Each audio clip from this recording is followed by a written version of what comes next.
Whilst in the first video we've seen how Tanzi created a juggernaut almost from scratch, in this second video we'll analyse more the timeline of the fraud, actually the biggest fraud in Europe. Before proceeding further, we do recommend watching the first video if you've missed it. It's worth it and it is fairly short. In the blink of an eye, Parmalat was on its knees. The nuclear meltdown of Reactor 4 at Chernobyl nuclear plant and the subsequent radioactive fallout have wiped out Parmalat's plans.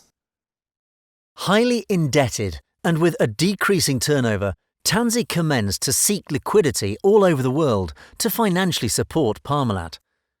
Raising funds seemed to be mission impossible since banks and financial operators were no longer keen to lend money to a company badly hit by a cash crunch and with little or no future.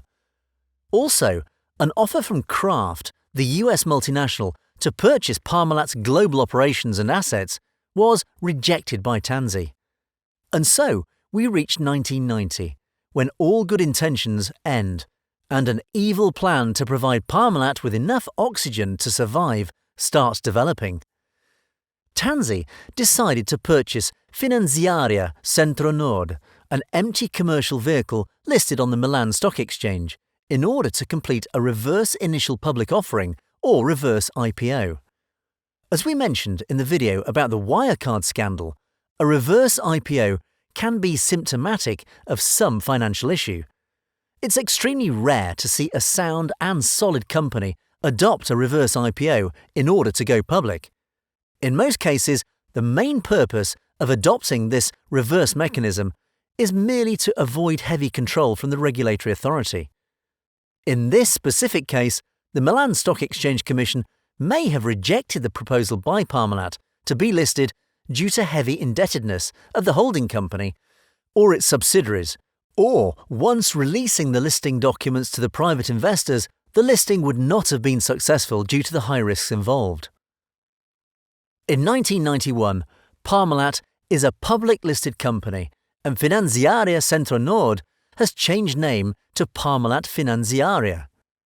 The days after the Chernobyl incident seems far, and Parmalat Group is back on track with a new, clean reputation. After the public listing operation, Tanzi made another great marketing move. He purchased Parma football team. From 1991, Parma football team commenced to achieve unexpected results for such a small team, which could barely compete in Serie A. Parma won Italian cups as well as other European competitions, thanks to the massive investment of Tanzi and Parmalat, which brought international football stars to Parma. In the meantime, other acquisitions continued at an impressive rate, especially in the United States of America. From a meagre $5 million in 1992, Parmalat's turnover grew up to $650 million in 1999 in the United States alone. Parmalat's commercials flooded TVs of Americans for years, promoting UHT milk, obtaining sound sales success.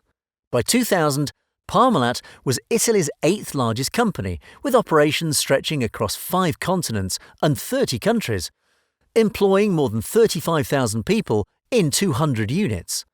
From a small family-run farm in Calcio, Tanzi managed to create the Coca-Cola of milk in less than 40 years. But what people and investors didn't know was the true colour of Parmalat. Parmalat, in reality, was just a massive castle of empty boxes, from the Netherlands to the British Virgin Islands, from Bermuda to the Cayman Islands. There's no dodgy financial or banking paradise that Parmalat isn't present in, with forged papers and counterfeited accounts. A house of cards, as one would describe today. As expected, in December 2003, the bomb exploded. Parmalat, which showed liquidity in excess of $4 billion, was not in a position to repay a corporate bond of €150 million.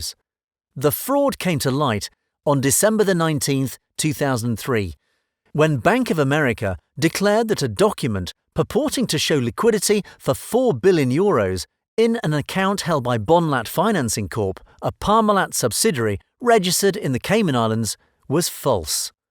The same day, Parmalat released a statement announcing that almost €3 billion was missing. Standard & Poor, the global rating agency, downgraded Parmalat 8 classes within a day to junk, another record by Parmalat. From that day onwards, nothing could have saved Parmalat anymore. The day before Christmas in 2003, Parmalat filed for bankruptcy. Calisto Tanzi was arrested on the 27th of December 2003, pending further investigation in relation to several crimes. A few months later, in March 2004, investigators, having a clear picture of Parmalat's forgotten accounts and documents, calculated the debt of Parmalat in the range of $16 to $17 billion. And so we reached the end of part 2. We hope you enjoyed this one. The third and final part will be uploaded soon. If you don't want to miss it, please do subscribe and don't forget to turn on your notifications. As soon as part 3 is uploaded, you'll be notified. We'll see you soon.